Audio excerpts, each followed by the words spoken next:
오늘 말씀은 요한복음 17장 22절로 나왔는데 20절로 22절입니다. 요한복음 17장 20절로 22절에 있는 말씀, 신약성경 177쪽에 있습니다. 제가 봉독해 올리도록 하겠습니다.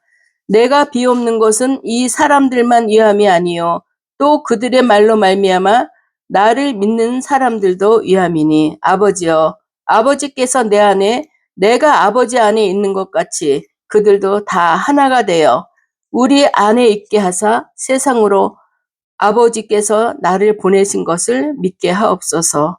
내게 주신 영광을 내가 그들에게 주었사오니 이는 우리가 하나 된 것 같이 그들도 하나가 되게 하려 함이니이다.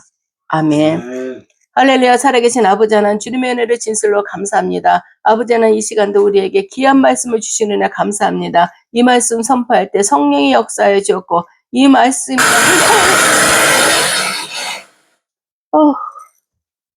놀래라.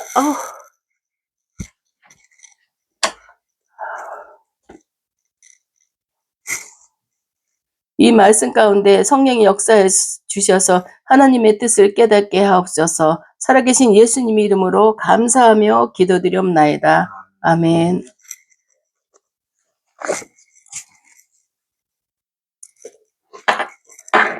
오늘이 벌써 6월 1일입니다. 새해를 시작한 지가 얼마 되지 않은 것 같은데 벌써 6월 달이 이르렀고 지난 5개월 동안을 또 뒤돌아볼 때 정말 하나님이 어떻게 내가 하나님을 기쁘게 해드렸는지, 우리 열매 맺는 교회가 하나님의 영광을 드러냈는지 한번 또 생각해 보게 됩니다. 우리는 항상 죽으나 사나 나는 하나님의 것이라는 것을 항상 생각하면서 하나님 중심으로 사는 우리 모두가 되기를 주님의 이름으로 축원합니다. 후국 보훈의 달인 6월을 우리가 맞이했습니다. 우리 신앙은 나라 사랑하는 애국자가 될 것을 결정해야 됩니다. 우리 신앙인들은 예수님은 애국자 중에 애국자였습니다. 십자가에 달리기 위해서 예루살렘 성에 입성하신 후 예루살렘이 멸망할 것을 내다보시고 예루살렘아 예루살렘에 하면서 통곡하셨던 걸 우리 말씀을 통해서 우리는 알 수가 있었습니다. 예수님은 하나님의 나라, 천국에 언제나 소망을 두셨지만 예수님은 조국 이스라엘을 또 사랑하고 예루살렘을 사랑했던 애국자였다는 것을 우리가 알게 되었습니다. 모세도 애국자였어요. 모세가 애굽에서 고통받는 이스라엘 백성들을 구원하기 위해서 애굽과 싸우면서 모세가 사막으로 도망다니면서 그들을 출애굽시키기 위해서 애쓴 분이라는 거 우리는 알 수 있습니다. 다윗도 마찬가지예요. 도탄에 빠진 나라를 구하기 위해서 골리앗과 싸워서 이건 애국자였습니다. 너희는 그 골리앗이 아주 체격도 좋고 이 다윗과 비교할 때 다윗은 거기에 정말 애기에 불과했지만 너희는 창과 검으로 나오지만 난 만군의 여호와의 이름으로 나가노라 해서 싸워서 이 민족의 어려움을 이기게 했던 그런 애국자였습니다. 에스더도 민족과 백성을 살리기 위해서 나 죽으면 죽으리라 하고 3일 금식하고 왕에게 나가서 그 민족을 구원했던 거. 또 다니엘도 기도하지 못하게 했지만 예루살렘을 바라보면서 하루에 3번씩 기도했던 그런 애국자입니다.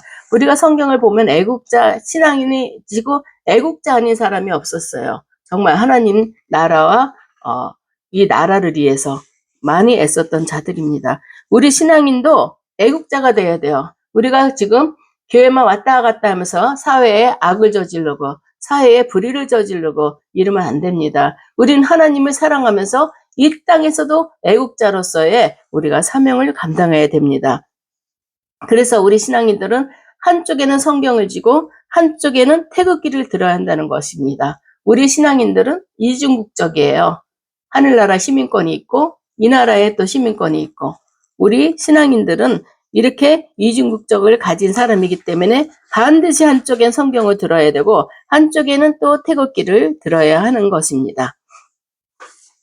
우리가 이 땅 위에 세워진 우리 조국 대한민국에 속한 자라는 거 우리는 확실히 알아야 됩니다. 국민된 우리는 하나님 나라에도 충성을 다해야 되는 것입니다. 우리는 이중국적이라 그랬잖아요. 하나님 나라의 시민권을 가진 자들이거든요. 하나님 나라에도 우리는 충성을 다해야 된다는 것을 우리는 알아야 되겠습니다.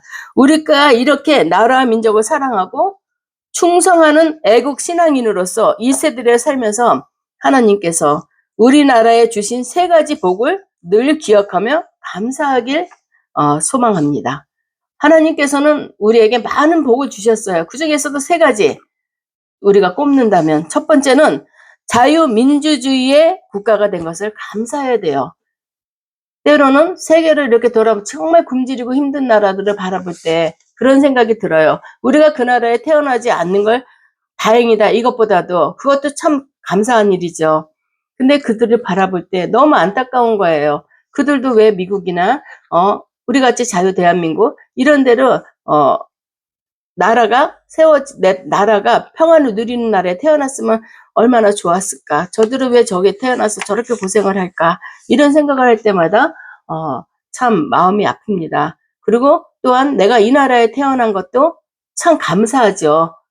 그렇게 어려운 나라에 태어나지 않고 하나님께서 내 영혼을 사랑해 주셔서 이렇게 평화로운 나라에서 살 수 있게 해주신 거에 대해서 참 감사합니다.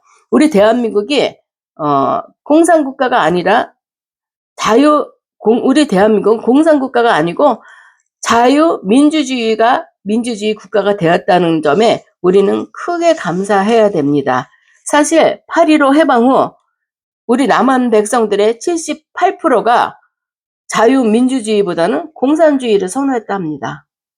공산주의가 뭔지 몰랐기 때문에 그들이 내세운 슬로건이 모든 자와 평등하게 한다. 그 말에 사람들이 많이 현혹됐겠죠. 남한 사람들이 모두가 평등한 사회에 그냥 내버려 두면 남한이 저절로 공산화될 수밖에 없던 상황이었습니다. 역사는 만약이라는 단어를 쓰면은 안 되죠. 그런 가정은 없는 것입니다. 만약 우리나라가 공산화가 되었다면 어떻게 우리가 지금 살 수 있었을까를 생각해 보면은 너무너무 끔찍하지요. 북한의 소식을 가끔 이렇게 듣다 보면 정말 그들도 모든 자들이 평등한 사회가 될 것이라고 생각했지만 그것이 아니죠. 함께 잘 살 수 있는 사회를 만들지 않았잖아요. 이렇게 마음껏 우리는 지금 하나님을 예배하고 찬양하고 있지만 북한에서는 자유라는 게 없잖아요. 독재고. 우리는 종교의 자유를 가진 자유민주주의의 국가에 살고 있기 때문에 자유롭게 예배하고 찬양하고 신앙생활을 할 수 있는 것에 우리는 감사해야 됩니다. 또 자유롭게 우리는 여행 갈 수 있잖아요. 내가 원하면 돈이 없어서 못 가지, 시간이 없어서 못 가지, 법으로 막아둔 게 없잖아요. 그리고 자유롭게 의사를 표현할 수 있다는 거. 어떨 때는 너무 자유가 많아서 방종하는 거 아닌가 이런 생각도 할 때가 있습니다. 자유롭게 공부하고 학교에 다닐 수 있다는 거, 자유롭게 직장생활하고 또 사업하며 일할 수 있다는 거. 이거 자유민주주의 국가에서 산다는 그 사실 하나만으로도 우리는 감사하고 또 감사하시기를 축원합니다. 아멘. 두 번째는 세계적인 선진대국이 될 수 있다는 것에 감사해야 됩니다. 우리가 지금 이렇게 살면서도 또 때로는 더 좋은 나라에 태어났으면 이런 생각을 하지만 사람은 욕심이 한도 끝도 없어요. 더 좋은 나라라고 해도 그들이 또 지켜야 될 법과 규례가 있기 때문에 또 거기에서도 또 어려운 문제가 있습니다. 경제적으로 부유하다고 다 모든 것들이 부유하고 형통한 것은 아니라고 생각합니다. 우리나라는 찢어지게 가난하게 살았습니다. 우리 어렸을 때만 생각해도 이렇게 살 거라는 건 생각을 못했어요. 겨울에 엄청 추웠죠. 그래도 옷을 따뜻하게 입는다고 하지만 지금같이 좋은 옷은 없었어요. 그리고 지금같이 기름진 것 먹지도 못했습니다. 또 모르죠. 아주 잘 사는 집은 기름진 것을 먹었을지 모르겠지만 대부분 평균적으로 보면 그랬어요. 우리가 6.25 전쟁이 일어난 후에 필리핀의 국민소득이 170불이었대요. 태국은 220불, 우리나라는 76불에 불과했답니다. 세계에서 두 번째로 가난했대요, 우리가. 근데 지금 생각해봐요. 태국이나 필리핀, 정말 우리가 볼 때 진짜 정말 너무 못 살잖아요. 힘들게 살고. 이런 걸 볼 때마다 우리가 얼마나 경제 성장이 됐는지를 우리가 알 수 있습니다. 그렇다고 우리가 모든 조건이 좋은 건 아니에요. 땅이 넓습니까? 땅도 넓지가 않은데도 반으로 갈라졌어요. 풍부한 자연도 없어요. 그때는 먹고 살 것이 없어. 우리 어릴 때 저희 어머니를 보면은 머리가 길었어요. 쪼그짓고. 그 머리를 감고 머리를 빗으면 그 머리카락을 안 버렸어요. 집 처마 밑에 이렇게 꽂아놔요. 그러면은 아줌마들이 다니면서 머리카락 삽니다. 머리카락 삽니다. 그러면 그걸 팔아요. 그래갖고 그 돈으로 우리 간식거리를 또 사주고 그랬던 게 생각이 납니다. 그 시절엔 그래도 그게 너무너무 행복했어요. 뭐 풍족하게 먹거나 풍요롭게 살진 않았어도 사소한 것에서 행복을 누리는 거예요. 그리고 살았습니다. 그런데 이제는 그러면서 우리나라 국민성이 대단한 거죠.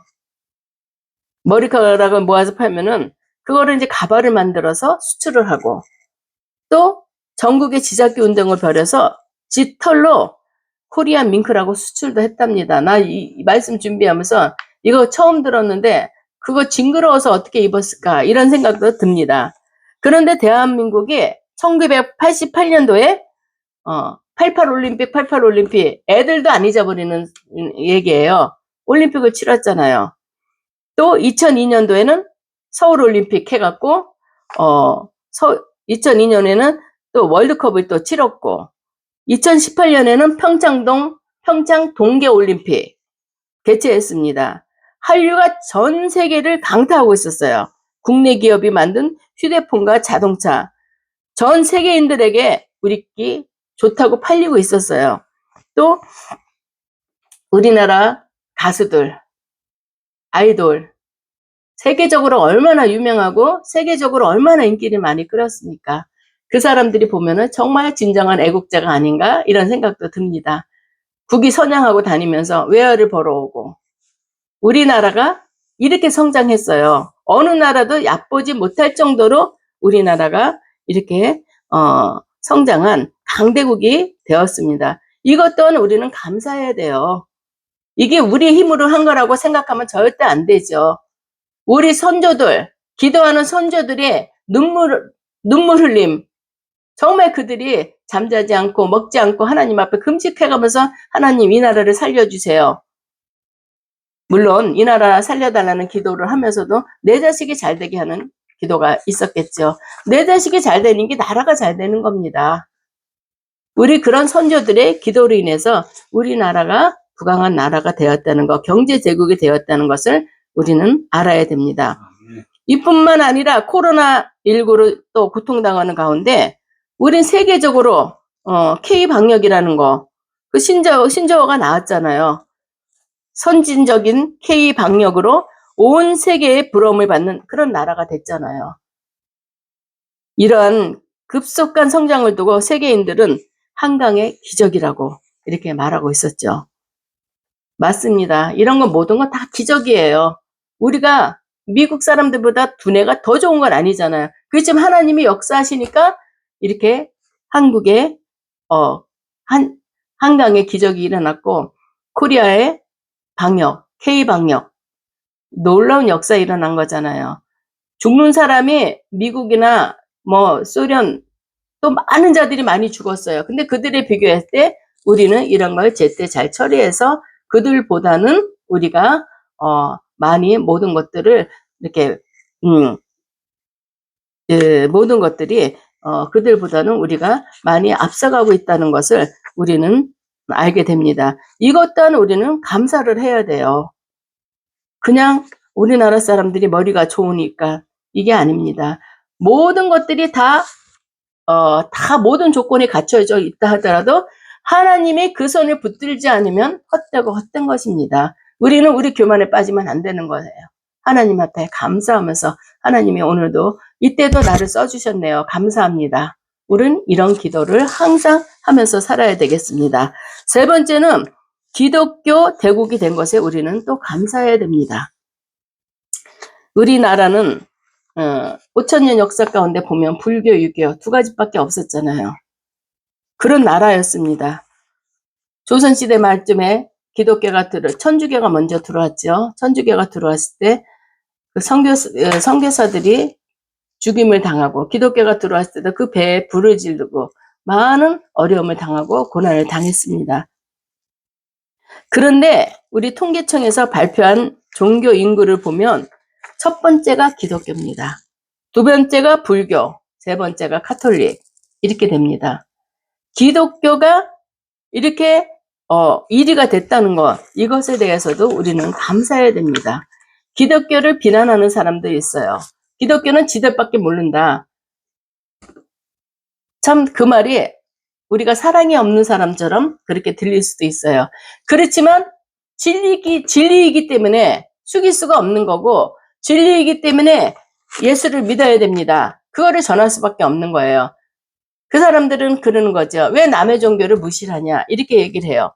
그렇지만 남의 종교를 무시하는 게 아니라 우리 종교에 대해서 자부심, 우리 종교의 진실성 이거를 얘기하다 보니까 세상 사람들은 기독교 니네들은 너무 이기적이다. 니네 것만 얘기한다. 남의 거는 무시한다.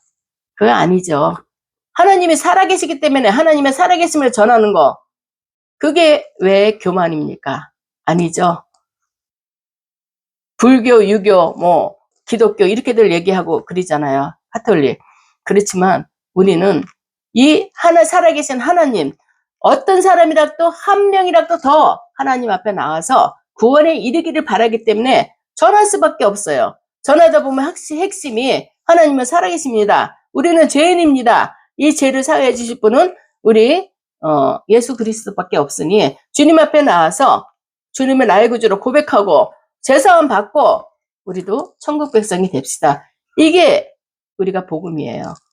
이거를 전하는 거를 그들은 너네는 너네 것만 우월성 갖고 그런다. 맞아요. 우리 우월성 있어요. 하나님이 살아계시기 때문에. 불교 절에 다니고 그분들도 보면 도덕적으로나 윤리적으로 흠없이 사는 사람들 참 많아요. 그렇지만 그분에는 석가모니는 죽어서 무덤이 있는 사람이에요. 예수님은 부활하셨기 때문에 무덤이었고 하늘나라에 계시는 분이잖아요. 우린 이 분명한 차이를 알고 분명히 전해야 됩니다. 그들의 고집과 아집으로 인해서 내가 전함에도 불구하고 그들이 돌아오지 않는다면 할 수 없는 것이지만 듣든지 안 듣든지 우리는 전해야 됩니다. 우리는 그런 기독교의 대국이 됐다는 것을 우리는 참 감사하며 살아야 되겠습니다.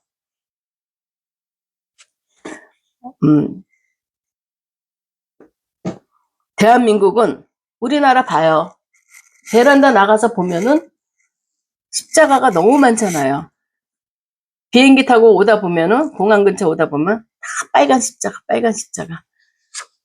그렇게 우리가 십자가가 많은 나라입니다. 우리가 미국 다음으로 많은 13,000명의 선교사를 파송하는 세계 선교 국가가 됐답니다. 우리 나라에서만 하는 게 아니라 우리나라도 주님을 모르던 시절에는 선교사들이 와서 우리나라에 정말 굶는 자들, 병에 시달리는 자들, 한글을 모르는 자들 그들을 깨우쳐줬어요. 우리나라 선교사들도 지금 아프리카나 예수를 모르고 기아에 허덕이는 나라에 가서 그들이 같이 굶어가면서 복음을 전합니다.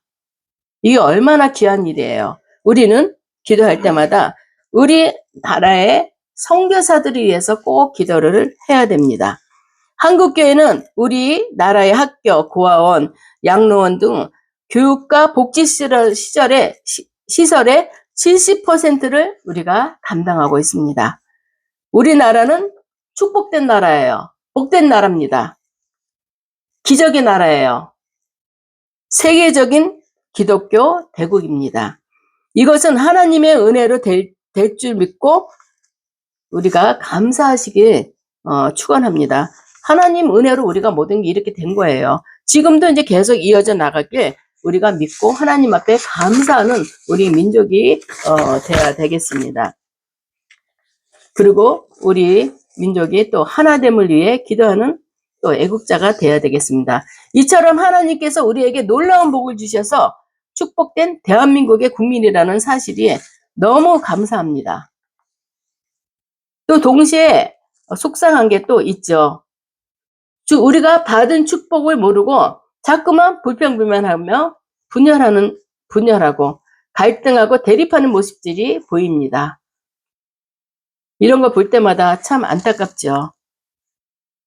지금 선거철이라 참 말하기가 참 조심스럽지만 우리는 하나 돼야 돼요. 지금 우리가 가만히설에 속아나면 안 됩니다. 그렇지만 분명한 것은 성경에서도 악을 행하는 자와 불법을 행하는 자와 같이 하지 말라고 그랬어요. 근데 악을 행하고 불법을 행하는 자가 대통령이 되겠다고 난리를 쳐요. 그것 쫓아다니는 사람들은 어느 날 공원을 걷고 있는데 내 뒤에 여자 두 분이 오는 거예요. 전라도 사투리를 진하게 쓰더라고요.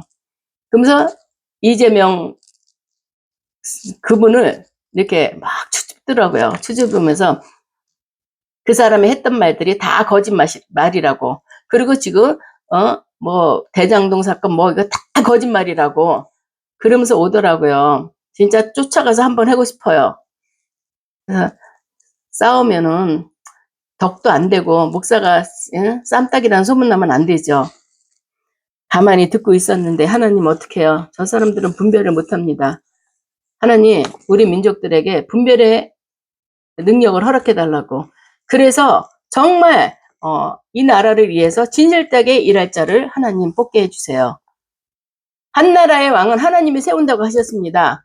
악을 행하고 불법을 행하는 자와 같이 하지 말라고 주님 말씀하셨는데 그런 자가 대통령이 된다면 하나님 이 나라가 어떻게 되겠습니까?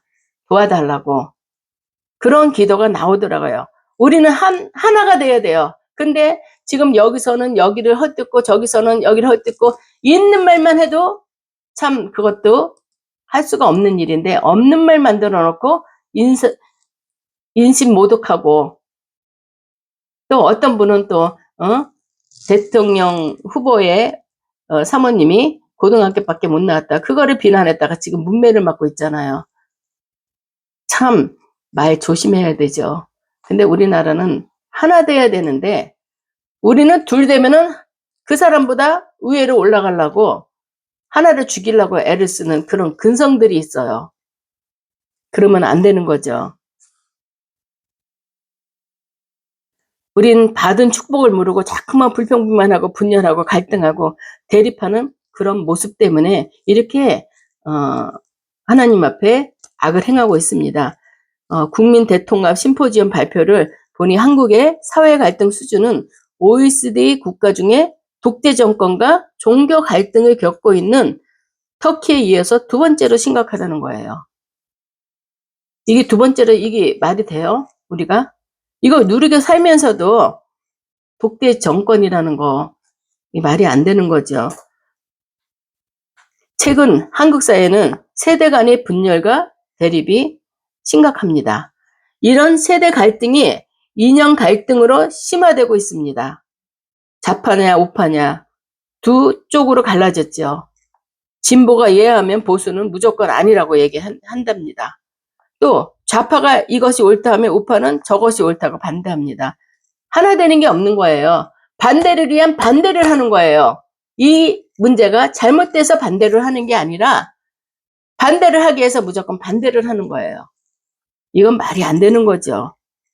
싸우다가도 하나 될 땐 하나가 돼야 되는데 싸우는 것 자체가 더 좋은 것을 얻기 위해서 의견 대립이 되는 건데 이거는 하나를 짓누르기 위해서 의견 대립을 만들고 반대를 만든다는 것.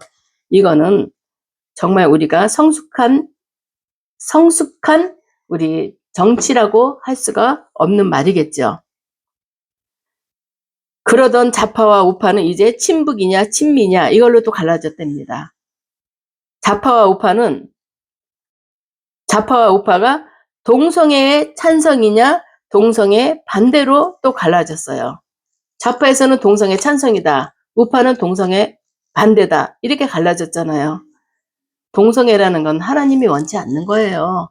그런 자들은 돌로 쳐 죽이라 그랬어요. 성경에도. 근데 동성애, 내 아들이 다른 남자애 데리고 와서 엄마 며느리감이에요. 그러면 되겠어요? 지금 망하는 일이에요. 지들 삶이 어땠든 간에 우리는 짐승들에게도 한 쌍 한 쌍 하나님이 노아의 방주에 넣게 하셨잖아요. 홍수가 왔을 때. 다 번성하여 창대케 하시라고 하셨는데 그러면 사람을 동성끼리 어떻게 아기를 낳을 수가 있어요. 그것도 그렇고 성경에 위배되는 행동이고 근데 이거를 찬성하면서 그 악한 것을 추집어 준다는 것은 너무나도 잘못된 일이죠. 그리고 좌파 우파가 지금 반일이냐 친일이냐 이걸로 또 갈라져 있고 문재인 정부 들어서는 남북화의 분위기에 고조되는 듯 했어요. 여전히 남북 갈등 문제도 해결되지 않고 있어요. 갖다 퍼줘도 해결이 안 되는 겁니다. 그들을 더 우리가 품어주려면 우리가 더 성장하고 모든 것들이 우위에 있으면서 그들에게 풀어줘야 되는 거예요.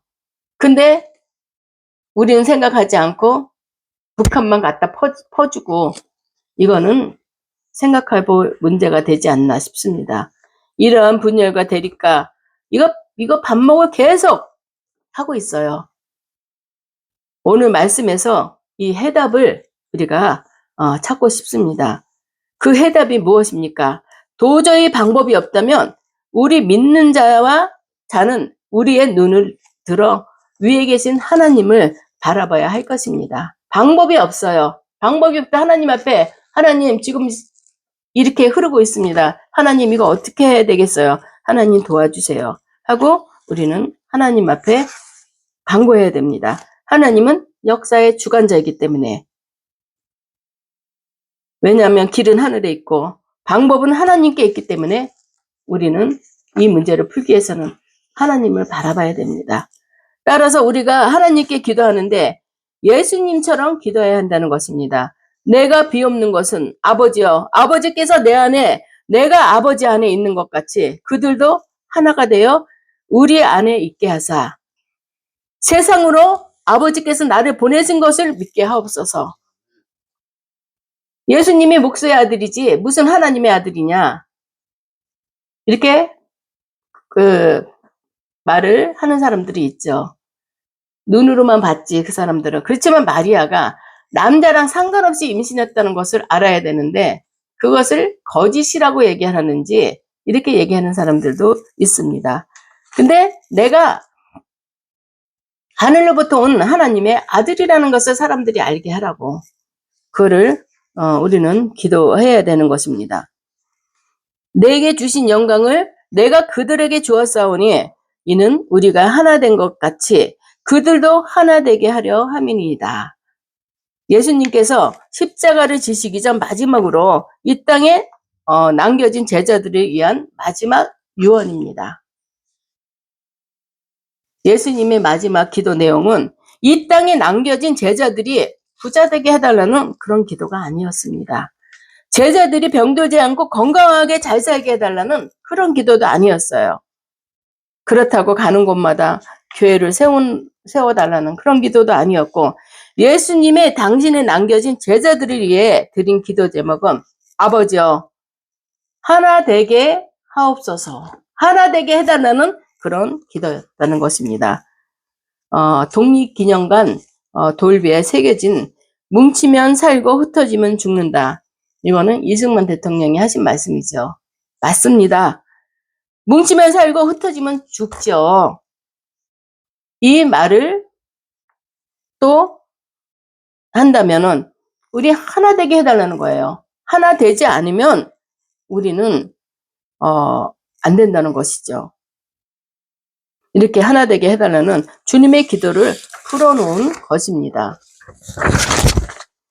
우리도 예수님처럼 우리나라가 하나 되도록 기도해야 됩니다. 거리에 나가서 데모를 하는 것이 아니라 우리나라 하나 되게 해주세요 하고 데모하는 것이 아닙니다. 그리고 우리는 앉으면 또 정부를 욕하는 일들도 많아요. 내가 정치하는 곳에 가면 아주 잘할 것 같죠. 아유, 정치하는 사람들, 정치하는 X들 이러면서 욕 많이 하죠. 답답해서 한숨만 쉬는 것이 아니라 믿는 우리는 예수님처럼 기도해야 됩니다. 주여 하나 되게 하옵소서.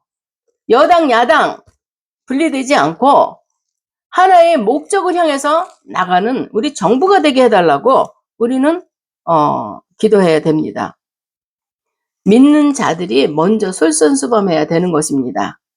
우리 부부가 하나 되게 하시고 우리 가정이 하나 되게 하시고 우리 교회가 하나 되게 하시고 노사가 하나 되게 하시고 세대가 하나 되게 하시고 좌우가 하나 되게 하시고 여야가 하나 되게 하고 남북이 하나 되게 하옵소서. 주여 이 땅에 하나 되게 하옵소서 하고 우리는 늘 기도를 해야 됩니다. 여러 가지 기도 제목은 많죠. 그렇지만 이 나라가 잘못된다면 우리는 신앙을 지킬 수가 없습니다. 우리 개인적으로는 신앙을 지킬 수 있겠죠. 그렇지만 교회들이 먼저 표적이 되게 돼 있어요. 그렇기 때문에 우리는 이런 점을 잘 생각해야 됩니다.